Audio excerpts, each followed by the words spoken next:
Yo, what is up, everybody? And welcome back to another video, aka another episode of just going deep diving on some of the Amazon aspects business and everything else in between, just my 2 cents and everything else, all right?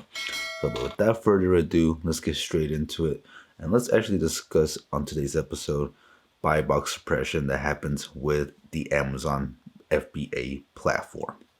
Now, in case you haven't been in the game for long, buy box suppression is something that happened during like the pandemic, COVID times, right? It happened because obviously people were buying toilet paper, freaking hand sanitizer, and whatnot, and then selling them for like 10x, 100x the price, just because everybody needed it. It wasn't a necessity at the moment, and so yeah, I mean, you do that on the platform, and then people start complaining. They start, crying about the price and whatnot. And for those certain products, it's kind of understandable, right? I mean, to be selling people necessities at such a high, premium and whatnot. But as far as morals and whatnot, you each have our own opinion. So you do what you will with that. All right. I'm not on this episode to really go on, deep on any of that stuff.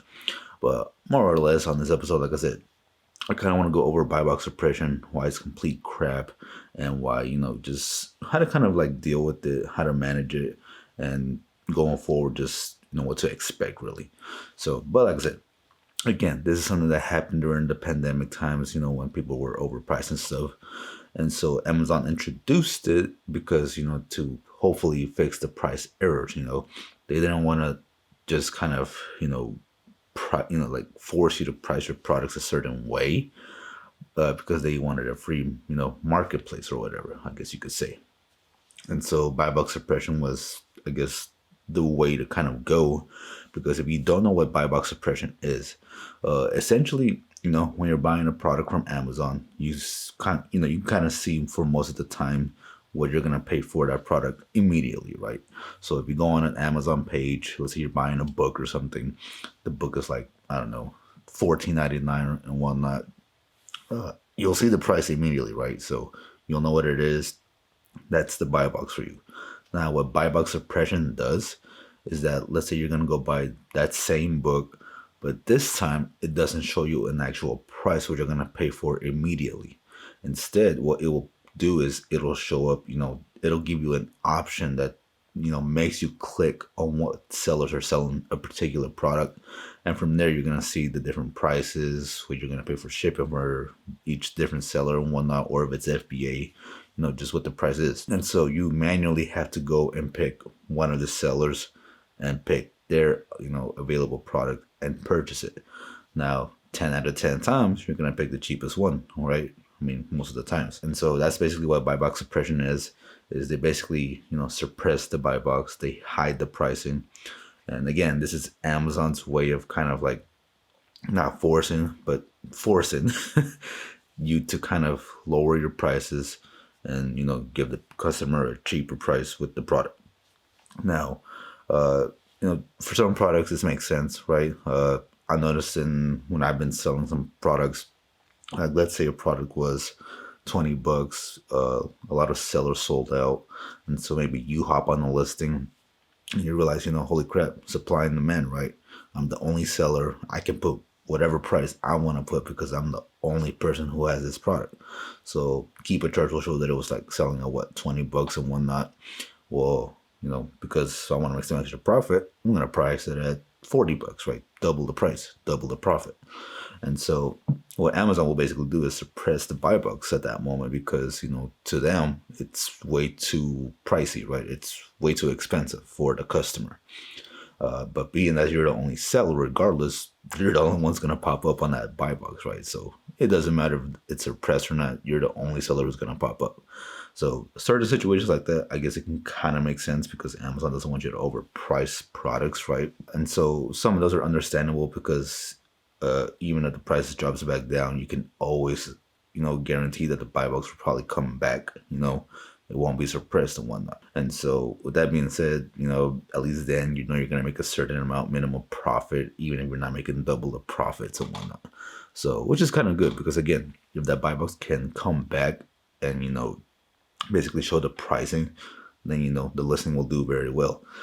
And that's another thing too about the buy box suppression, guys. That honestly, dude, it's just complete crap, right?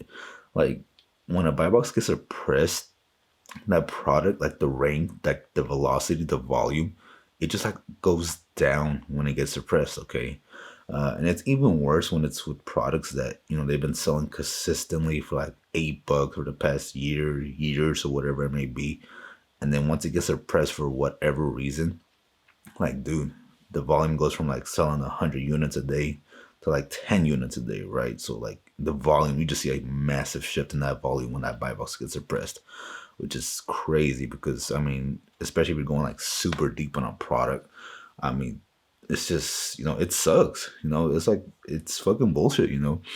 Because it like just messes up the entire listing when the buy box gets suppressed. And it's at first I was like, okay, the buy box gets suppressed because way too many sellers hop on the listing at once, and so Amazon doesn't like that. Because I've been noticing that on some of the keeper charts where I be buy the products, and then you notice an influx of like 20, 30, 40 sellers hop on, mainly with a lot of OA products. Okay, wholesale, you're not seeing those type of seller counts, at least with good wholesale products. But man, yeah, like I was saying though, like you would see 20 plus sellers hop on a listing, and then as soon as that happens, Amazon would suppress that buy box. So me, I always thought, okay, if too many sellers hop on a listing, Amazon doesn't like that and they'll suppress it. Now, it's actually come to my attention because I asked in a group, in some of the Discord groups that I'm in, because I'm always, looking for information, trying to learn something new and whatnot. And some guy had actually mentioned in there, like, hey, Amazon actually will also suppress it if they sense that the price is cheaper somewhere else. So it could be Walmart, it could be Walgreens, it could be freaking, I don't know, Sam's Club, whatever retail store may carry this product also. If Amazon actually sees that someone else is carrying it for cheaper, then Amazon will actually suppress the buy box for that product as well, which is fucking insane to me, dude. Like, holy crap, I did not know that. And so when I saw that, and they were explaining how if you can go match the pricing that they're having, like do some extra deep work and maybe match it temporarily and get the buy box back and then price it back. I mean, I was just like, dude, that's freaking crap. Like that's a lot of work to get the buy box back. But not only that, dude, like it's just that's insane. Like why would Amazon do that? Why would they expect us as third party sellers to fucking match that buy box as the same as Walmart? Why would we buy something for $10, try to sell it for 20, and then Walmart sells it for $10, and then want us to match $10? Like no way is any seller gonna want to do that crap, dude. Like so that's what got to me right there, was finding that out. Which, man, it was one thing when sellers were doubling, tripling, or 10x in prices, but to match other retail stores, nah, man, like that's freaking insane, dude. So yeah, that's complete crap. And I mean, honestly, knowing that, it gets kind of scary to price some certain products and go deep on certain products, okay? Because again, when the buy box gets suppressed, guys, that volume goes down. You're basically competing with other sellers now for that buy box as well. Okay, so because when the buy box gets suppressed, it's not rotating between sellers anymore, right? Like when the buy box is normally there, it rotates between sellers. Everybody gets a chance of actually selling their products. Some more than others, some less than others. It's just so many variables. But when the buy box gets suppressed, I mean, it's a jungle out there at that point, because when the buy box gets suppressed, it basically leads to tanking the price, right? Because everybody's trying to get that buy box back. So one seller may drop the price, a penny down.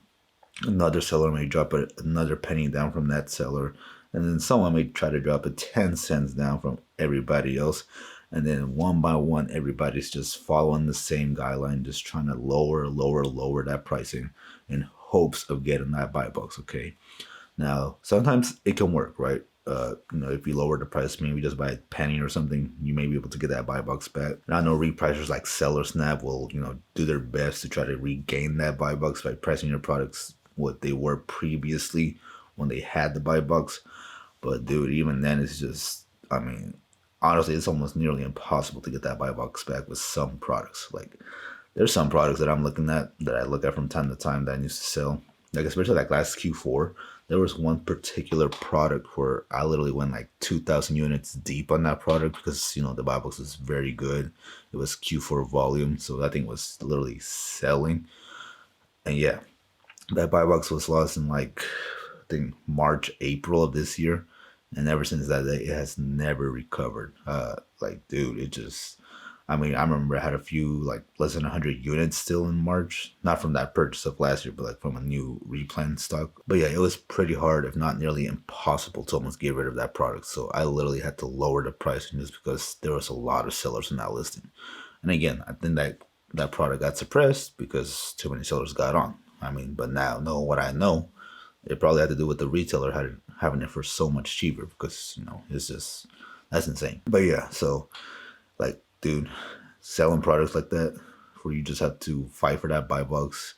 At that point, it's not even worth my time sometimes with some of these products to even like pursue looking for who has that product for a certain price, right? Because if a product's not gonna come back on the buy box, I'm not gonna waste my time doing that. I'm just gonna sell out, get my money back, and find a different product.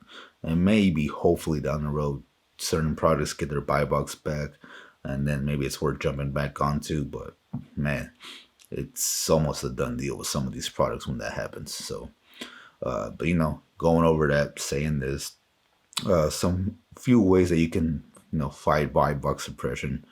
Again, repricers, right? Like, again, like I said, Seller Snap, they do try their best to regain that buy box at that pricing. So, if as long as you set your mins and try not to undercut anybody else, you can kind of recuperate some of that buy box in hopes of trying to sell it the same, and hopefully nobody else is tanking it, right? Now, another thing too is it depends on the products, right? So most of the products that get suppressed, from my experience, again, a lot of them don't come back, but there's always that one or two product that, everybody's okay keeping that pricing, steady. Nobody wants to tank it, so you're still able to make a sale because everybody doesn't want to dip that pricing. So, which of course is rare because a lot of sellers, they don't think smartly. All they think is, oh, I need to get rid of this product. I want to sell for a loss, and I'm out, right? So yeah, so it's hard, right?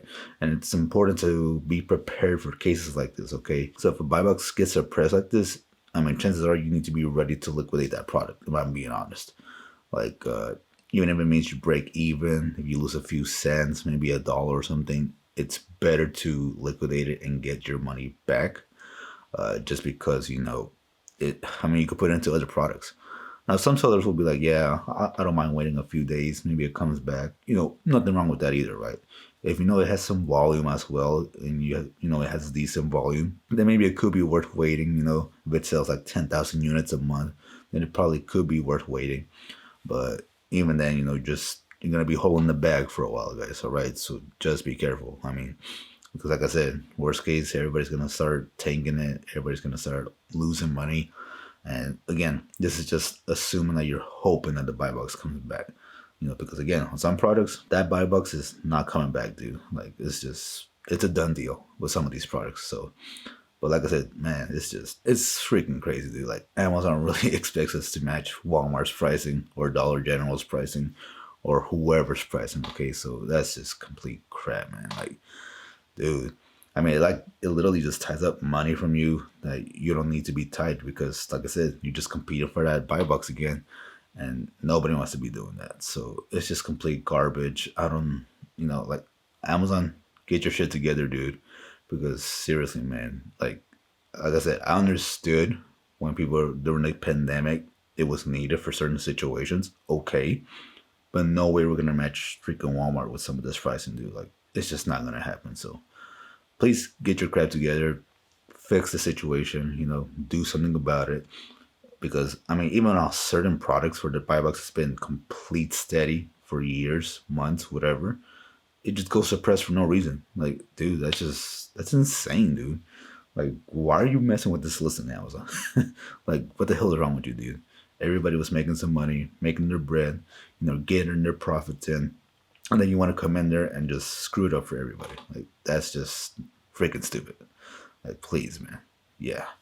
But yeah, man, like I said, as far as backups and whatnot, just be prepared to liquidate these products, man. It's just 9 out of 10 times it's probably not going to be worth holding it or anything. So please do something about it. Don't freaking, put your feelings into it and hold and hold and hold, especially if you're doing it month to month to month. Remember, you're paying storage fees as well. So that money does add up. But yeah, man, like I said, I'm done ranting with this stuff, guys. That's my opinions on buy box suppression. Like I said, it's crap, it's bullshit, and man, dude. But yeah, but without further ado, that is basically it, guys. That is it for this video. If you hate buy box suppression, be sure to smash that like button for your boy. And yeah, leave a comment down below. Let me know what you guys think about this. Is it fair, unfair, or what are your thoughts on the buy box suppression? But with that being said, guys, I am out, and I will see you on the next one.